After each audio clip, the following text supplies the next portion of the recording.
May 28th, 1453, midnight. Inside the walls of Constantinople, the last Christian emperor of the Roman Empire knelt in the great cathedral of Hagia Sophia and prayed. He knew what was coming. Everyone inside those walls knew. On the other side of those ancient walls, an army of 80,000 men waited, cannons the size of houses, warships that had crossed dry land, and a 21-year-old sultan who had been planning this moment since he was a child. The city had survived 1,000 years, 123 sieges. It had never fallen. That night would be different. To understand why the fall of Constantinople shook the entire world, you need to understand what that city was. For over 1,000 years, Constantinople was the center of the known world, the capital of the Byzantine Empire, the last living remnant of ancient Rome. It sat at the crossroads between Europe and Asia. Every major trade route, silk, spice, gold, passed through its gates. Whoever controlled Constantinople controlled the wealth of the world and its walls, the Theodosian walls, triple-layered, 60 feet high, stretching 4 miles across the peninsula. No army in history had broken through them. The Visigoths couldn't. The Persians couldn't. The Arabs couldn't. The Crusaders only took the city by betrayal, and even then, only for 57 years. The walls had stood for over 1,000 years. What made Mehmed think he could do what no one else had ever done? 3 things: a cannon, a plan no one expected, and obsession. Mehmed II became Sultan of the Ottoman Empire for the first time at just 12 years old. He was removed from power within 2 years, considered too young and too unstable. When he returned to the throne at 19, he was a different man. He had spent the intervening years reading, studying, planning. He read Caesar. He read Alexander the Great. He spoke 6 languages. And he was obsessed, completely, totally obsessed, with one thing: Constantinople. His courtiers described him pacing his chambers at night, drawing maps of the city's walls, measuring distances, calculating angles of attack. He had memorized every weakness in those ancient walls, every siege that had failed before him, every mistake every previous attacker had made. And he had found something none of them had: a man named Urban, a Hungarian engineer, who had come to Mehmed with an extraordinary offer. He could build a cannon, unlike anything the world had ever seen. Urban's cannon, called the Basilica, was a marvel of destruction. It was 27 feet long.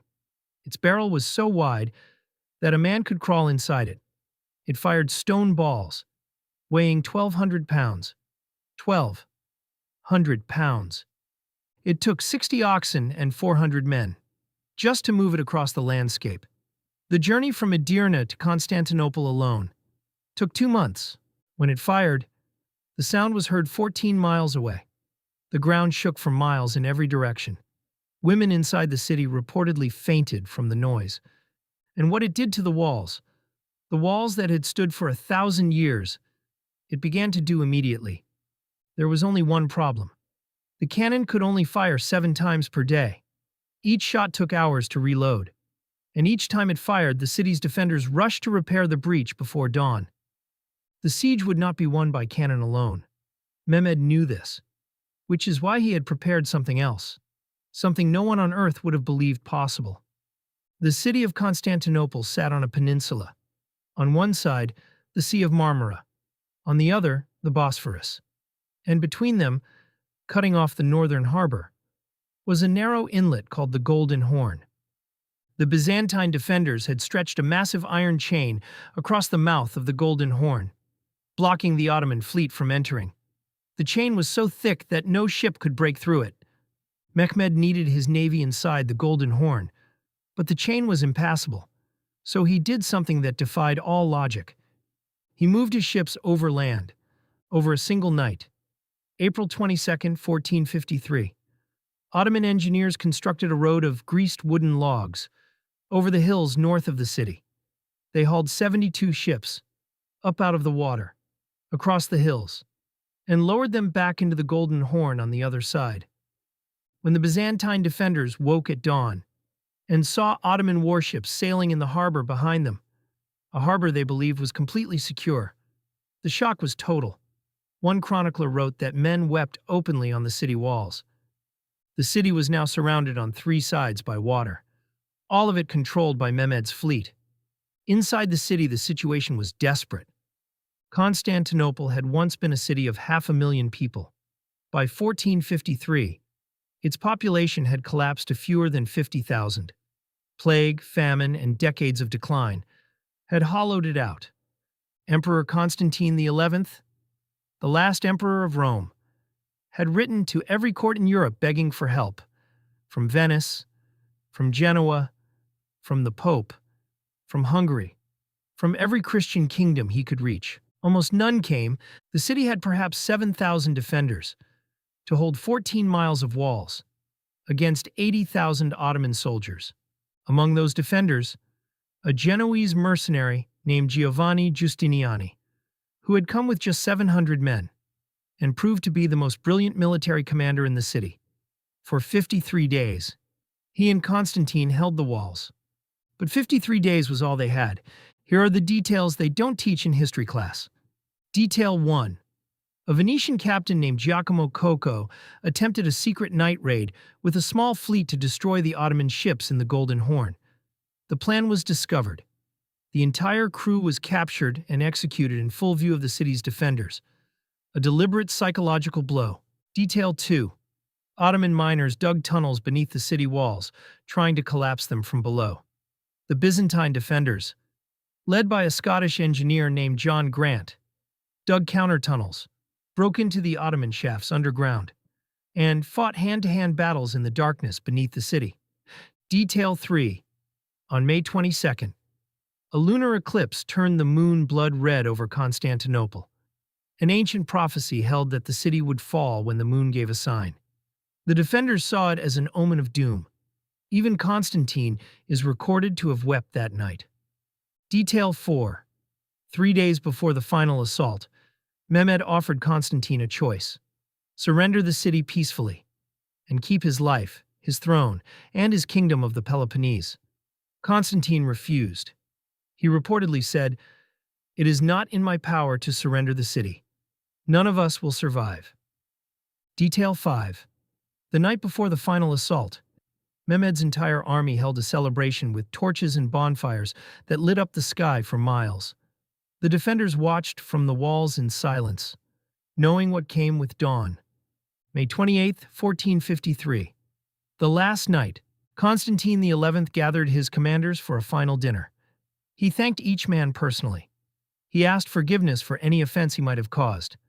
Then he walked to Hagia Sophia, the great cathedral that had stood for 900 years, and attended the last Christian service ever held inside its walls. At approximately 1:30 in the morning on May 29th, Mehmed gave the order. The first wave, irregular troops sent to exhaust the defenders. They were killed in large numbers. The second wave, Anatolian regulars better trained and more disciplined. The fighting was ferocious. Giustiniani was wounded, a crossbow bolt through the chest, and ordered himself carried from the walls.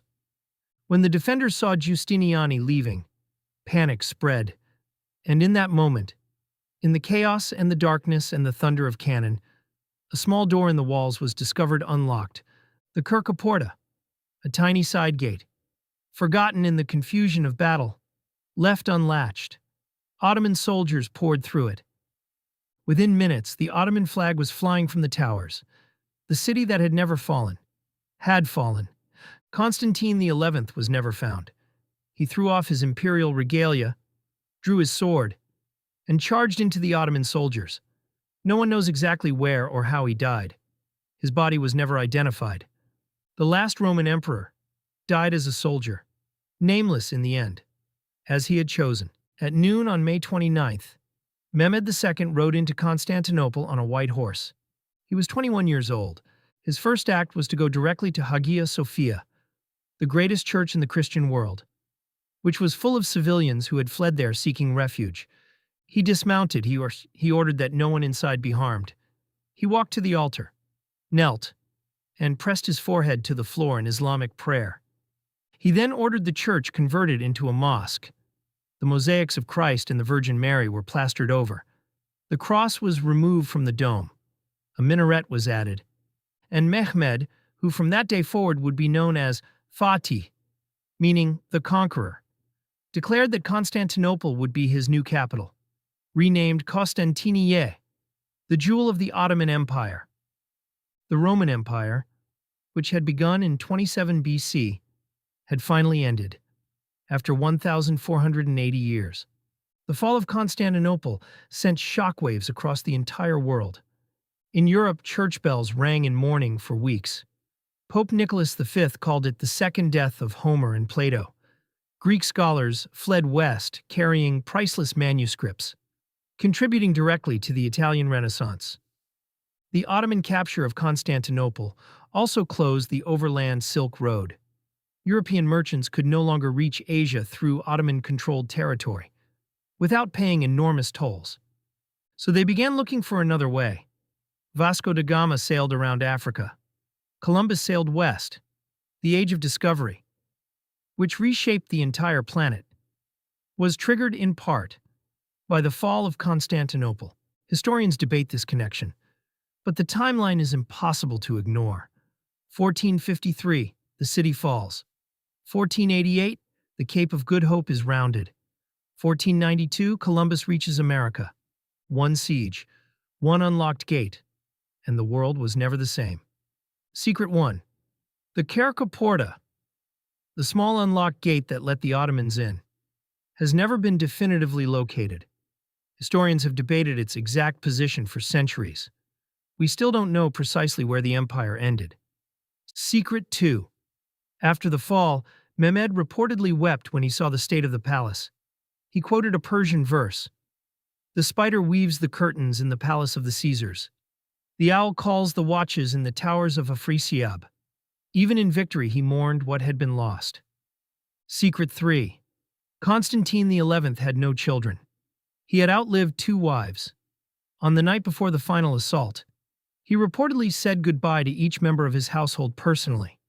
Servants, guards, advisors, as if he already knew he would not survive. Secret 4. There is a legend, still alive in parts of Greece today, that Constantine did not die in battle, that an angel came at the last moment and turned him to marble, that he sleeps inside a cave beneath the Golden Gate of Constantinople, waiting to return when the city needs him again. The Marble King. Secret 5. Hagia Sophia was a mosque for nearly 500 years. It was converted to a museum in 1934, and in 2020, it was converted back to a mosque, reopening the debate over what this building means, and to whom. The walls of Constantinople still stand, crumbling, ancient, magnificent, the same walls that held for 1,000 years, before one unlocked gate changed everything. May 29, 1453. The date every historian of the medieval world knows by heart. The date that marks, for most historians, the end of the Middle Ages and the beginning of the modern world. A 21-year-old sultan, a cannon no one thought could be built, 72 ships moved across a mountain by hand, a tiny gate left unlocked, and a 1,000-year empire, ended in a single morning. History is full of turning points, but few have been as sudden, as dramatic, or as consequential as the morning. An obsessed young man stood at the gates of the greatest city on earth, and refused to believe it was impossible. Mehmed II, Fatih, the conqueror. He is buried in Istanbul, in the city he conquered, in the city he called home, and the city stands still, carrying in its stones the weight of every empire that ever claimed it. This was Ottoman Secrets, and the palace still has more to reveal. Subscribe, and stay close, because every week we unlock a new secret.